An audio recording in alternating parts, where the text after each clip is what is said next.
All right, guys, what up? Listen, it's been a cool minute. Right now, as I speak to you, I am 10 days into COVID-19. Like, literally. I had it, slash have it, slash I think I'm done with it. But in today's episode, what I want to do is dive right into my COVID-19 experience, what it felt like leading up to, what my training's been like throughout, and the way I'm going to get out of this thing. Here we go. Just like the ticking of time, wondering could this be right? All right, guys. So to be honest, I'd love to just catch you up from scratch, right? It's been a busy time of life. I wanted to have some episodes of this vlog launching once a week at a minimum and have some tips and tricks and stuff inside the gym and training and nutrition. And I had a lot of ideas. Then I got busy. And then also to add on to that, I got the COVID.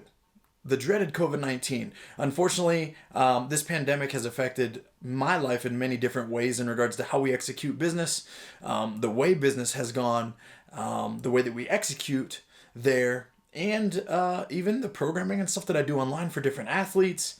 And now, finally, the final straw is that I am COVID positive as well as my wife. And right now, our biggest task is to try to keep it from our children. Now, to speak a little bit to my experience so far, it's pretty simple. To be honest, I felt a little bit run down the Thursday before last, right? Meaning that outside of my normal training and the ways that my week routinely goes, I felt a little bit just fatigued, right? Like tired. And fortunately enough, I got this Whoop strap and I've been using it for almost a year, and it's given me tremendous amounts of data about myself, the way that I sleep, the way that I recover, my HRV, which means your heart rate variability, my resting heart rate, my respiratory rate at night when I sleep. And then it's able to provide me with scores like my aerobic strain throughout the day when I do train or when I even don't train. It just lets me know how hard I've basically gone throughout the day. And then it is able to provide me with a recovery score. So once it takes in the analytics about my body and it's been able to track me for a period of time, and then it gets my relative daily averages for like activity level and strain, then it's able to provide me with this recovery score. And essentially, last Friday, I had a very low recovery score. I was in the red. And so I decided to take that day very easy with training. In fact, I decided to just go on a pretty longer run, right? That's how this started. So I wanted to go on about a 45-minute run, which was going to take me, I don't know, probably about 6 miles or so. And ultimately, it didn't go that way, right? So what ended up happening was I was about, I don't know, a third into my run and I rolled my ankle on a trail. Like, this is something that hasn't happened to me in a very long time. And I spoke to my wife about this, saying that it annoyed me tremendously, but also kind of let me know that something wasn't really right in my body, and it wasn't a severe ankle sprain. I was able to actually finish another 8 to 9 minutes of the run to kind of reach an acquired distance that I was pleased with. But I was frustrated, but it also told me, I was like, okay, something's not right. Like this kind of thing where I'm not paying attention and I wasn't even really trying to run hard or push a tempo or race against someone. So like, why would that happen? Long story short, it was a bit of a trigger for me. Like, it kind of told me something wasn't right. My wife ended up going on a girls trip that weekend. And so she was away, so it was just me and the kids, and so of course I was distracted, maybe not paying as much personal attention to my own body as I normally would. But I felt totally fine Friday and even through Saturday, post the run on Friday, and then as I spent the day or days with my kids Saturday. I did feel a little bit fatigued still, so I didn't train relatively hard. I also didn't have much time. Once we get both the kids down for nap, usually there's maybe a 40-minute window where we have the chance to get into the gym. So I was by myself, got in, did a little bit of benching, did some pulling, did some accessory work, but kept the intensity low. And so I did that. It was wonderful. Good session. Didn't really stand anything out. Saturday goes great. Kids are awesome. Spending quality time with them. Even had a sleepover with Elijah, which of course in hindsight I'm like, oh man, I wish I wouldn't have done that. And but lo and behold, he's symptom free and feeling good. So keep our fingers crossed and keep us in your prayers, please. And nonetheless, I wake up on Saturday morning or Sunday morning and I'm like, ooh, something is not right here. My recovery score is really, really low, like 7. And I did hardly anything the last 2 days training wise. but I felt completely run down. And my sleep wasn't great either. And, of course, sleeping with my son, I knew that I wouldn't have a great night of sleep, but it was like really bad. So long story short, that's when I knew something wasn't right. So I immediately masked up that morning. Just because if anything, I was like, maybe I'm getting a flu, maybe I'm getting a cold. So last thing I want to do is give it to my kids. So I mask up, and I'm wearing it around the house. I shoot Ash a text, let her know, like, I'm not feeling super good. I'll be wearing a mask when you get home, just so you know. And then, of course, once she gets home, we have the discussion about how I probably need to go get tested. And Sunday, not a lot of options for her, especially by the time she got home. So I had to wait till Monday to get tested. Got tested on Monday. Stayed masked up. Tried to keep my distance from our family and our kids. Found out that I was COVID positive by Tuesday night or Wednesday. I think maybe Wednesday midday, which was expected at this point, because I just wasn't feeling normal, right? Like, I had severe body aches and my temperature was high, but it wasn't like a full-blown fever also. There were some really interesting things, and I had no congestion. Like, my breathing was fine. I had no congestion. I had no breathing issues. Like, I was good to go, except I felt achy, specifically in my low back. And in fact, such a way that still to this day, I'm like, those pains that I experienced, I really felt like I had maybe potentially unbalanced my training throughout the last couple of weeks, and I had done too much squatting and not enough pulling, or vice versa, and something wasn't right in my body. And usually I can tell clearly, years of experience through coaching and both training. I kind of know, like, okay, I've set myself off, something wasn't right.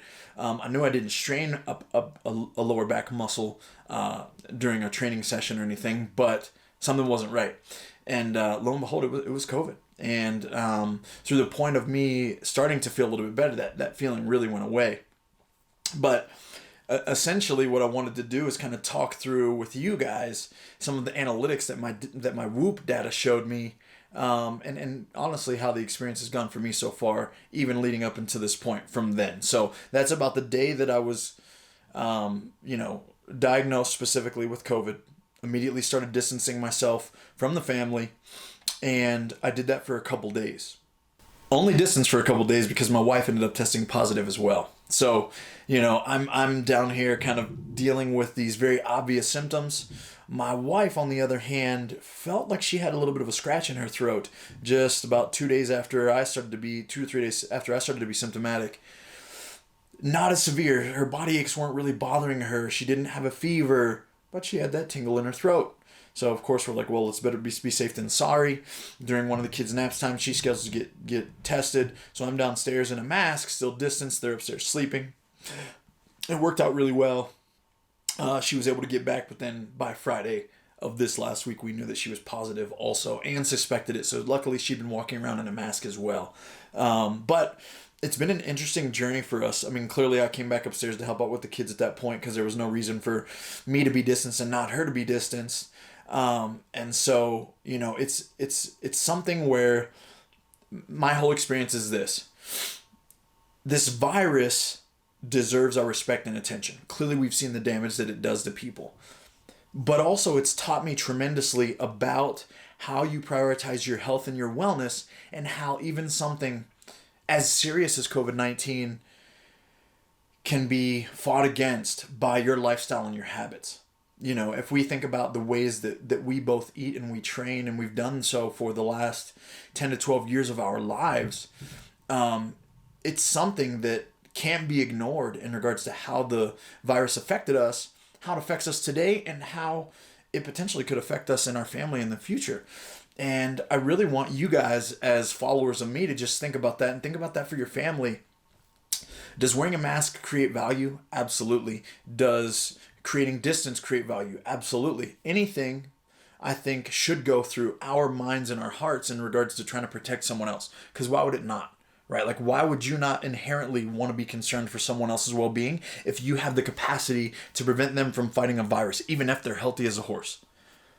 More so, the important conversation is on those that are at high risk. Why would you not want to be a negative test so that you don't even have the potential of spreading it to someone else, let alone potentially having a positive test like myself, my family, then being able to follow through and wear a mask and be considerate and stay away and make sure that you're staying away for plenty of time. All these things. I hope that for you. And what I also hope, though, is that besides being a reactive response, right, like wearing a mask and all these things, that you're protecting yourself and you're protecting your family through the habits that you cultivate in your life. Are you taking care of your body? Are you fueling with good food? Do you value and cherish sleep? Like, your body is a vessel. Your body is essentially a machine, a very beautiful one that God created, which is amazing. I have yet to really fully understand it. You have yet to fully really understand it.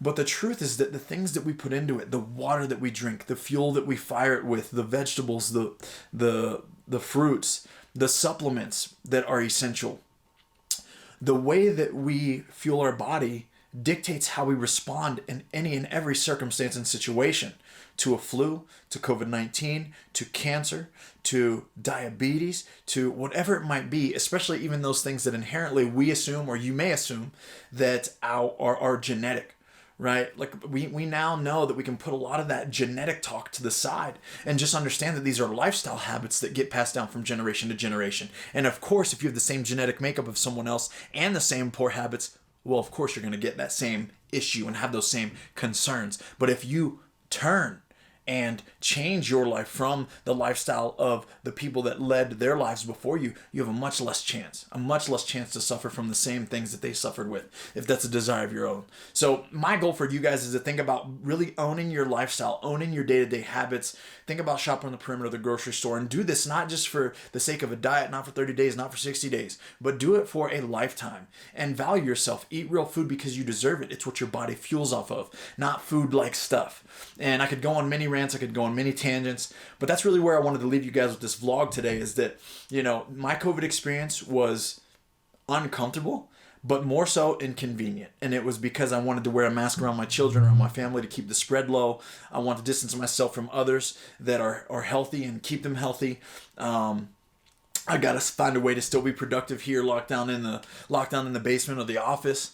And still, it was a very quick recovery. I'm looking forward to getting down in the gym and training today for the first time. So I got a lot of questions through my social media while I've been on lockdown. It's like, what's your training look like? What have your training been like? Look, I don't train when I'm sick, and I encourage you to do the same. It's not productive, right? Like, it might make you mentally feel better, like, oh, I still got to work out, or, oh, I'm tough, so I'm going to train anyways. Well, that's just ignorant, and it sounds stupid. And, it's not going to help you win anything down the road because you chose to come back to training 2 to 3 days sooner than you should have. So my advice is, when your body's going through a stress like a sickness or an illness or a virus, particularly one like COVID especially, or a flu, don't train, don't stress your body further.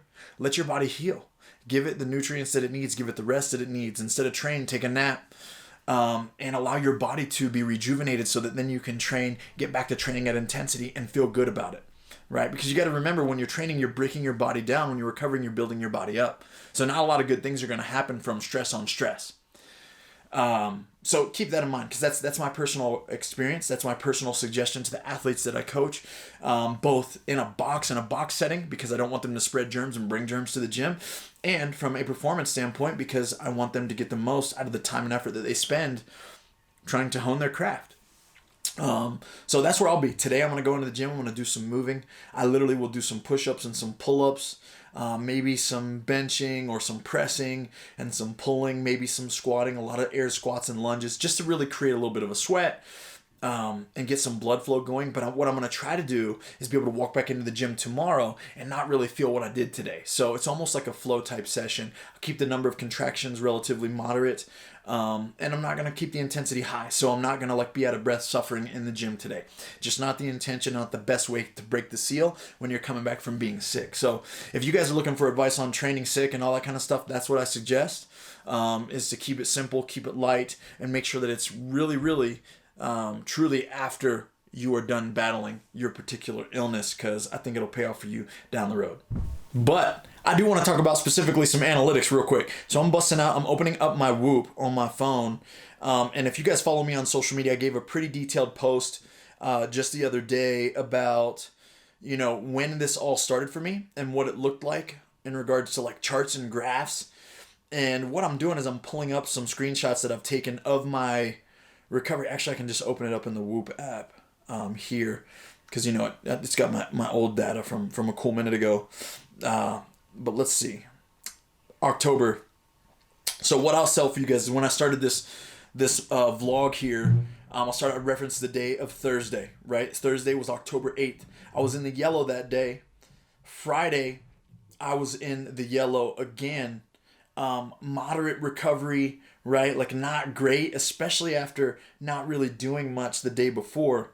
But Friday was the day that I rolled my ankle. So Saturday was the day that my wife had gone and left. My recovery was 21. So 21 out of 100% was my recovery. Usually when I'm in the red, I listen to my body, I step back, I don't train hard, I'm chilling. I'm trying to make sure that the next day I'm in the yellow or the green so I can get after it. And this is based off of your HRV, your resting heart rate, your hours of sleep, how your sleep went, your respiratory rate. So on that particular day, Saturday, I was 21%. Sunday, the day I felt the first symptoms, I was 7% recovered. Monday, 9%. Tuesday, all-time low, I was 1% recovered on the whoop. What? It's crazy. Wednesday, 7%. Now I'm going to jump forward a little bit here. Thursday, 23%. Then this is my biggest disappointment of this whole experience. Friday, I did not charge my whoop, and it died overnight, so I didn't have a recovery score, so it didn't give me one that day. So that's a 0 clearly. But then Saturday, I got it hooked back up, and everything was good. 10%. Then Sunday, we had our first moments of hope. Sunday was 8. Sunday the 18th of October was 48%. Then Monday, 71%. First day in the green in a long, cool minute. Then Tuesday, 96%. Then Wednesday, 97%. These are both scores that are like very high for me. I'm rarely in the 90s, but I'll bump into the 70s and 80s pretty often into the green.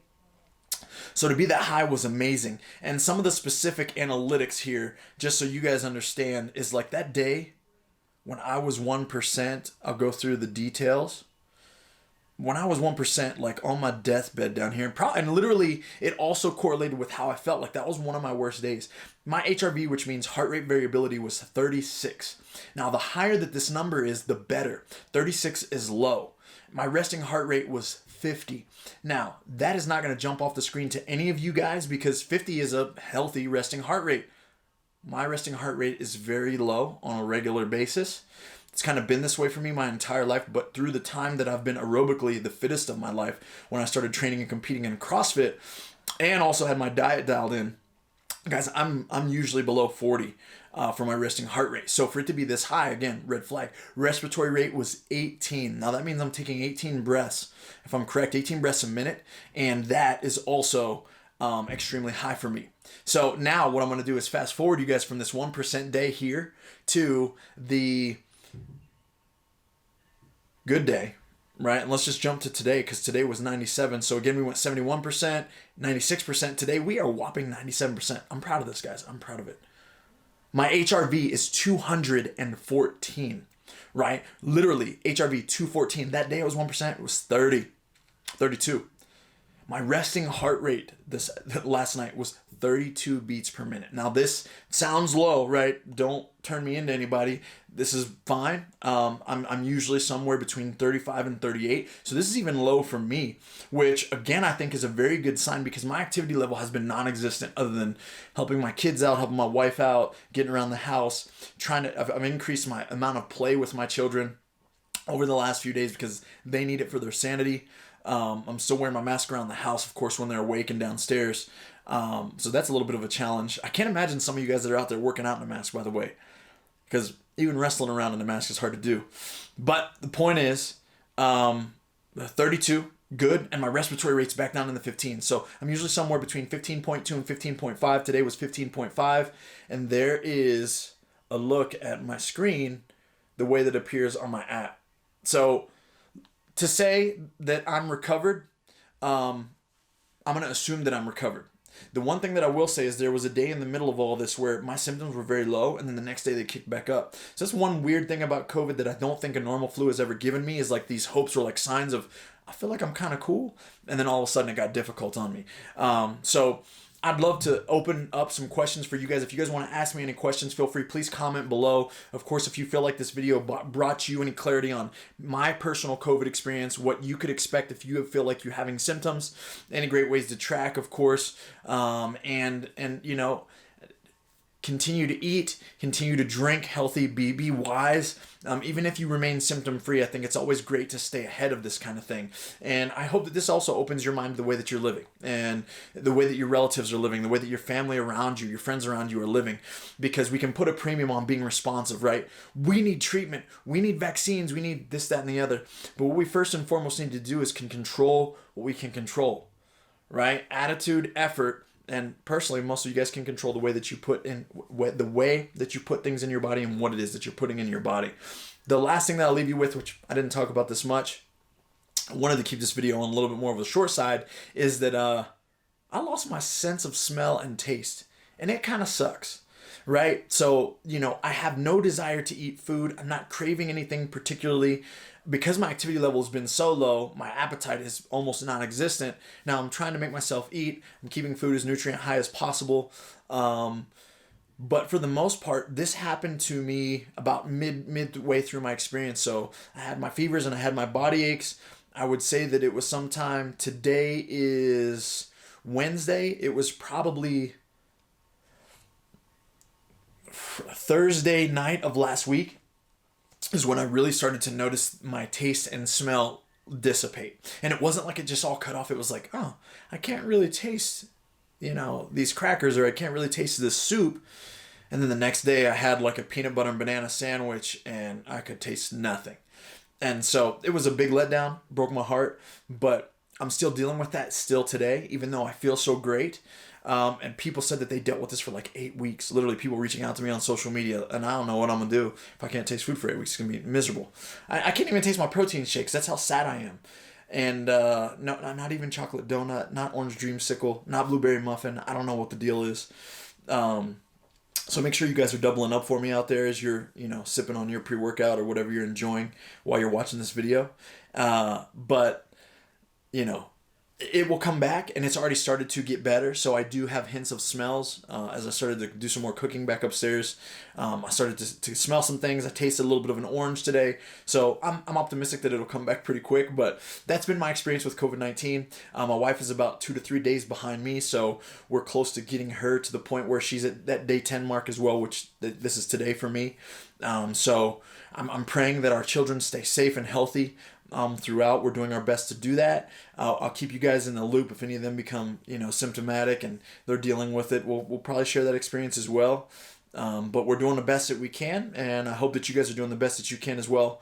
Crazy times. Our goal is to continue to keep this number, I think, low. And for the people that do have it, I hope that they recover quickly. And I'm keeping all you guys in my thoughts and prayers, because I know that it's a little bit scary, right? If you watch someone else go through it, or you see someone else go through it, or you hear the statistics, it's something that's can stir anxiety, and it can stir worry. And what I wanted to stir for you guys is action, and positive action at that. What are you eating? What are you fueling with? What are you drinking? How well are you sleeping? If you're prioritizing those things when you do face COVID-19, because there's a good chance that you will, because we did, and we've been wearing masks, and we've been doing things the way that people have asked us to do them and suggested that we do them, and yet it still happened. So we want you guys to be prepared. That's why I wanted to share this journey with you and be a bit transparent on my experience, and also give you guys some opinions. So there'll be more stuff to come, and I'll also wrap this video by showing you guys a quick glance at the supplementation that I took and can still continue to take every day that I feel like helped me recover real quick. So hope you guys enjoyed this. All right, guys, so I'm getting ready to hit the first workout that I've hit in 11 days, maybe 12. That's a long time off for me. But anyways, first capsules every day. Immune Plus Complex. Now, since I've been sick, I've been taking 6 a day. I take 3 of these in the morning and 3 of these in the evening. And it is pretty much a one-stop shop for everything that you need to strengthen your immune system naturally. So the prescription is 3 capsules a day. And when you are sick or have had high exposure to people that have been sick, it's okay to double the prescription in order to have that follow through of strengthening your body and giving it the ability to fight off whatever virus that you're faced with. So 6 of those a day. I don't know how you say this. Quercetin? That's how I'm going to say it. With bromelain. Okay? Now, this stuff I know very little about, but I do know that my wife has had us stocked up since the first we had heard about COVID and the way that the virus was affecting the body. This was something that we got some advice from some friends on to have because places were going to run low on it. To me, it was probably a way to move the product, but we got it and I've been taking it, so I'm a fan. And then lastly, of course, time release vitamin C. I take about 4 of these a day right now. Sorry, this product here, this is 2 of these in the morning and 2 in the evening. So again, 4 capsules here. And then I'm taking about 4 capsules of the vitamin C, which are about 1,000 milligrams per serving. Yep, 1,000 milligrams per capsule. So I'm taking about 4 of those. And aside from eating as many whole foods as I could, that is exactly what I've been taking each day. And it has done the trick. And to be very honest with you, there was a point in the middle of this whole experience where my body aches were bad enough that I was also taking Tylenol. So there were probably 2 to 3 days of me taking Tylenol 2 to 3 times a day. And especially at night, it was helping me get some quality sleep because when I laid down, that low back was flaring up on me big time. So anyways, I hope that this helped you guys a little bit, gives you guys some idea on like how I was treating myself. None of these are over the counter or prescribed. And yeah, you can look them up online or order them or do whatever you need to do. But if it's going to help you through your experience, then hey, better to be prepared. Check. The grills in my mouth double as a freeze. The grills in my mouth double as a freeze. The grills